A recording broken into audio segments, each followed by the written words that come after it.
What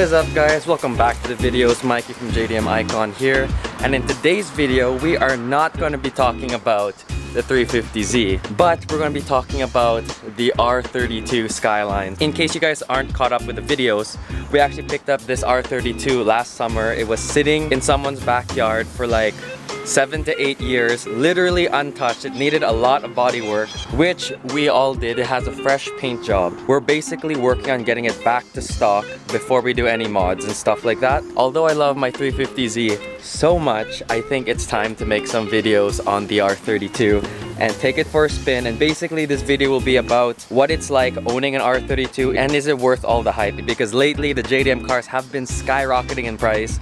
Before, you used to be able to get these cars for under 10 grand. This was like 5, 6, 7 years ago. But with the influx of people liking JDM cars more and more, meaning more people want these JDM cars, no matter if it's a R32, 350Z or S13, and what it's like owning such an iconic car like the R32 Skyline. Just looking at this car makes me smile. This is such an iconic car, and the body style alone, I just love it. Same with this one. And the S13. I wish the S13 was here, but it's not. So although this car does need quite a bit of work, hopefully it'll start. Hey, there we go. An old reliable Nissan. Yes. Oh, yeah. See, it's a work in progress. But before we go ahead and start this video, let's go ahead and take this R32 out for a little drive, stretch its legs, and take it to a place that isn't my driveway. We washed the R32. I took it for a little bit of a drive just so it, well, I didn't do a great job washing it. But it's a lot cleaner than it was before. But yeah, it's shiny now. The first thing that kind of appeals to me when owning a car like this is obviously the looks of the car. Like, this car looks so cool. I don't know what about it. It's like the perfect blend between an 80s car and a 90s car, because there are some characteristics of an 80s car, one being the rear quarter panel window here. To me, this looks really 80s because of all the sharp points everywhere. Can't say that it's a really boxy car. It's still pretty rounded. Obviously, the lines of the car is a lot more smooth compared to an 80s car. Like, it looks very unique, but in a good way. To me, this car looks really good, especially the rear end, which is one of my favorite views of the R32 because of how iconic the 4 circle taillights are. It looks just like an R32 GTR. I know in terms of the way the car looks, it's very subjective and it's all to preference. Stock for stock, which is why I think this car is a perfect example, because it's bone stock. Like, I don't even have the factory kit on it. This is literally a bone stock R32. The lines aren't crazy. It's very simple, and again, just looking at this car, there is so much potential with what you can do to it. Like, hoods alone, body kit, side skirts, wheels, whether you want to stance it, race it, drift it. There are so many things you can do to this car, and it's still gonna look really good. And again, look at that rear end, boys, ladies and gentlemen. The R32. This thing looks so good, man. If you take a look at just the taillights, it actually looks really 80s. If you're not gonna look at the rear end as a whole and just look at the taillight in general, that looks super 80s. Like, that looks like a robot, like a cyborg type thing. I don't know if I'm going crazy, but this looks this looks so 80s compared to like the R34. Looks very 90s, early 2000s, if that makes sense. And looking at the R33, the lines are a lot rounder because that's a true 90s car. I want you guys to comment down below if you understand what I'm saying. I'm not just going by the production years, but literally how the car looks. Every time I drive this car and I park it somewhere, literally this car, even the way it is completely stock, I always turn around and look at it. In my eyes, it's just such a nice, simple, clean looking car, fresh out of the factory. Now stepping into the interior of the R32, it's not bad. It's very dated, especially nowadays. It can't do much. It's a 90s car. Nissan does a pretty good job in terms of interior. I wouldn't say quality, but in terms of interior design, they got the interior thing locked down in terms of looks. And the R32 looks pretty cool. Obviously there are flaws with the interior. It's not as durable as the newer cars, but overall it's a very iconic and unique interior that again looks really good. The dashboard doesn't crack, which is good, but it does bubble up, and I'll show you guys what I mean right now.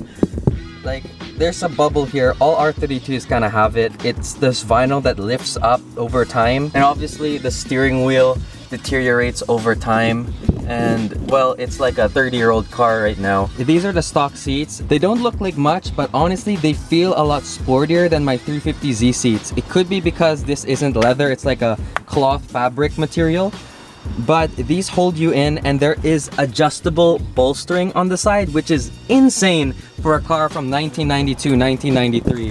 That just shows how Nissan thinks about the drivers and the people who would buy a car like this. They're obviously gonna, it's not for street racing, but it is a sports coupe, and it's really nice to have adjustable bolstering, because sometimes you just want to drive around, get in and out of the car fairly easily.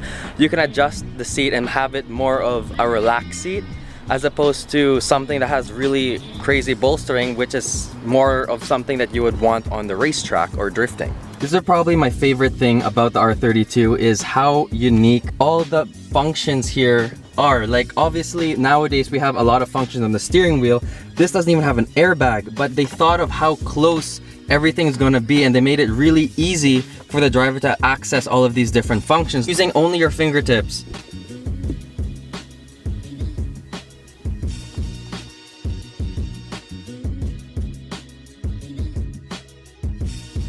Now this is probably the point you guys have all been waiting for. The R32 GTST, is it a fun car to drive?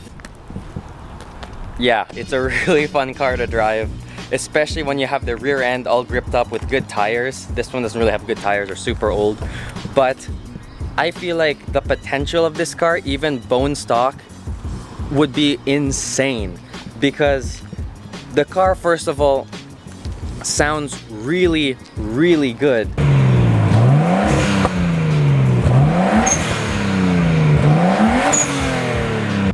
Second of all, the turbo, like stock for stock, I would hands down say this car is way quicker than my 350Z. It feels very nimble, very lively, despite it having little to no electronics in the car. It's very bare bones as opposed to a lot of the cars nowadays, especially comparing it to a 350Z or a 370Z. There's no traction control, there's no stability control. There is ABS, but it's probably a dated ABS system. But even then, that makes the car very simple and very raw feeling. Like, not much electronics going on. It's purely a turbocharged engine going straight to the rear wheels. This isn't even a GTR, and I'm really, really impressed with how well the car performs and how fun it is to drive. And that's coming from a guy who dailies a 350Z all year round in Canada. I've driven a lot of cars before, and yet this is probably on top of the list with all the fun cars that I've driven. I really enjoy driving this car, even if it's not a GTR. I have said so many good things about this car, but obviously no car is perfect. One of the things I absolutely hate with this car is how bad it is on parts. You have to know what parts fit from other models that would fit an R32. Basically, all the parts on this car was never sold as a Skyline in North America, because we never had an R32 in North America. So an example of that is if you have a Type M R32 and it has the big brake kit, well, big brake. These brakes are actually the same brakes as the Z32 twin turbo. So you can just go into any auto parts store and ask for brake pads and rotors for 300ZX, and it's the same pads and rotors. That being said, not all parts share from the Z32, but a fair bit of parts does fit. Because if you go into an auto parts store like AutoZone and you ask for R32 brake pads, they're not gonna have anything there.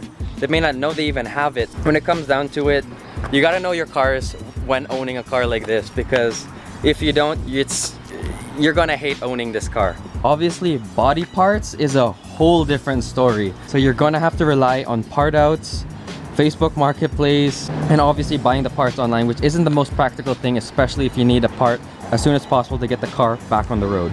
If you guys want more information as to what it's like owning cars just like this R32, I'll link the video in the corner somewhere here, and hopefully that video will help you guys out because I import cars from Japan. I do love, obviously, all right-hand drive cars. I think they're all cool. All of our dailies are right-hand drive, so it's definitely doable.